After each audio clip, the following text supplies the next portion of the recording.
আসসালামু আলাইকুম প্রিয় দর্শক। আজকে আমি আপনাদের সাথে কথা বলবো তৃতীয় পক্ষ নিয়ে। আমাদের দৈনন্দিন জীবনে তৃতীয় পক্ষ একটা শব্দ আছে। এই শব্দটি একটা পরিবারের জন্য, একটা মানুষের জীবনের জন্য এবং বংশানুক্রমে এই প্রজন্মের পর প্রজন্ম থেকে যারা আসবে তাদের জন্য এত ভয়ংকর একটা শব্দ এই তৃতীয় পক্ষ শব্দটা। তাহলে চলুন এই তৃতীয় পক্ষ সম্পর্কে আমি কিছু কথা বলবো, কিন্তু বলার আগে ছোট্ট একটা গল্প দিয়ে শুরু করছি। শুনুন প্রিয় বন্ধু, একটা পরিবারে, একটা ঘরে দুটি বিড়াল ছিল।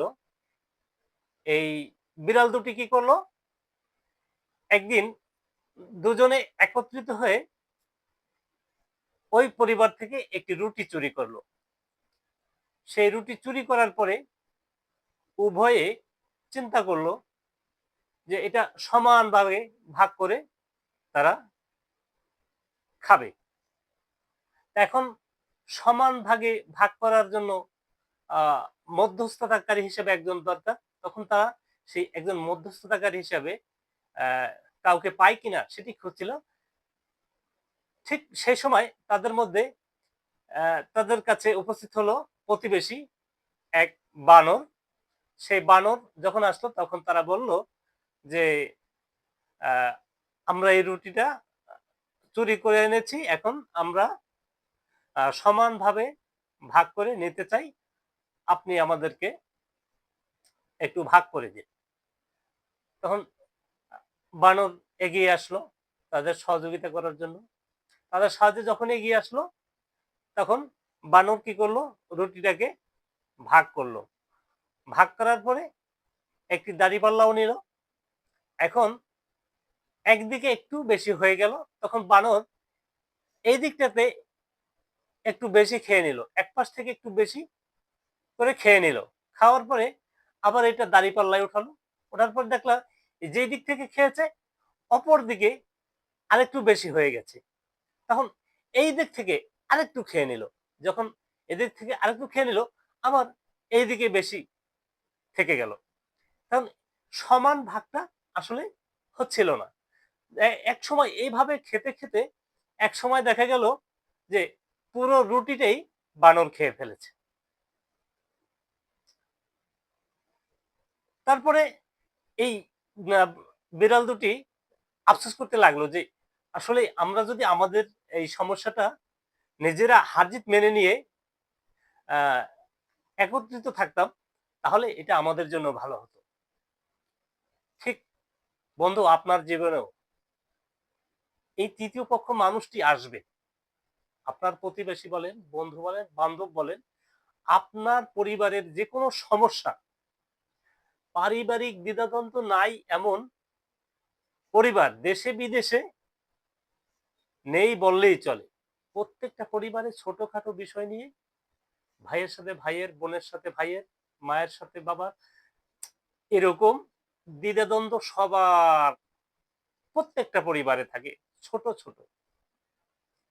সেই দ্বিধাদ্বন্দ্বগুলোকে যদি আমরা পারিবারিকভাবে মিটিয়ে নিতে পারি, যেমন ধরুন জমি জমা সংক্রান্ত বিষয়, তারপর একজন আরেকজনকে এমনিতে দেখতে পারি না, এই সমস্ত বিষয় নিয়ে, সম্পদ নিয়ে যে কোনো ধরনের সমস্যা প্রত্যেকটা পরিবারে আছে। সেই সমস্যাগুলোর সমাধানের জন্য যদি আমরা পারিবারিকভাবে অ্যাক্টিভ থাকতে পারি তাহলে আমাদের জীবনে সুখ, শান্তি, সমৃদ্ধি সমৃদ্ধি আসবে। আর যদি তা না হয় তাই আমাদের জীবনের সুখ শান্তি বিলীন হয়ে যাবে। এর পিছনে বিলীন হয়ে যাবে আপনার প্রজন্ম যারা থাকবে, প্রজন্মের পরে প্রজন্ম যারা আসবে। এই যে হিংসাত্মক একটা আচরণ, প্রতিবেশী আপনার একদিন এসেছিল আপনার উঠোনে এই জমি জমা সংক্রান্ত বিষয়ে, আপনি একটু অভিযোগ করেছিলেন তার কাছে এবং সেই অভিযোগের ভিত্তিতে সে একটি বিচার করেছিল এবং এই বিচারের প্রক্রিয়া দিয়া আপনার পরিবারের ভিতরে বিশাল একটা ফাটল ধরেছে। বিশাল একটা ফাটল ধরে, সেই ফাটলটা এমন আকার ধারণ করছে যে কখনো আর জোড়া লাগানো সম্ভব না। আপনি যাকে অতিথি হিসাবে আপ্যায়ন করেছেন বা ডেকে এনেছেন মধ্যস্থতাকারী হিসাবে, হয়তো সে একটু কারো পক্ষ নিয়েছে। না হয় আপনার পারিবারিক সমস্যা যেটা ছিল, সেই সমস্যাটাকে আবার দ্বিগুণ করে ফেলেছে। এই সমস্যাগুলা সমাধানের জন্য আপনারা পারিবারিকভাবে যদি এটা সমাধান করতে পারেন, নিজেদের মধ্যে একটু হার-জিত মেনে নিয়ে, যদি হার-জিত মেনে নিতে পারেন, তাহলে এটা পারিবারিকভাবে আসলে সম্ভব। আর যদি সেটা আপনি না করতে পারেন, তাহলে আপনার পারিবারিকভাবে ঝামেলাটা আসলে আরো বাড়তে থাকবে, জটিল থেকে আরো জটিল হতে থাকবে। একটা সময় আপনি মারা যাবেন, কিন্তু আপনার জীবনে সুখ কি জিনিস, শান্তি কি জিনিস, এই জিনিসটা আপনি ফিল করতে পারবেন না। এবং আপনি যে ঝামেলা এ পাকায় রাখবেন এখানে, আপনার প্রজন্ম যারা আসবে, সে প্রজন্মগুলো কি এই জ্বালা যন্ত্রণায় ভুগতে থাকবে। চাচার সাথে ভাইপোর, মামার সাথে ভাগিনার, এভাবে করে প্রজন্মের পরে প্রজন্ম চলতেই থাকবে, চলতেই থাকবে। অর্থাৎ আপনার প্রজন্ম যারা আসবে, তারাও কেউ সুখ শান্তি অনুভব করতে পারবে না। সুতরাং বন্ধু, সাবধান। পারিবারিক সমস্যা পারিবারিকভাবেই সমাধান করুন, আর নয় তৃতীয় পক্ষ। আজকের কথা এ পর্যন্তই। আল্লাহ হাফেজ। সবাই ভালো থাকবেন। আর যদি আমার কথাগুলো ভালো লেগে থাকে আপনার, লাইক কমেন্ট করবেন।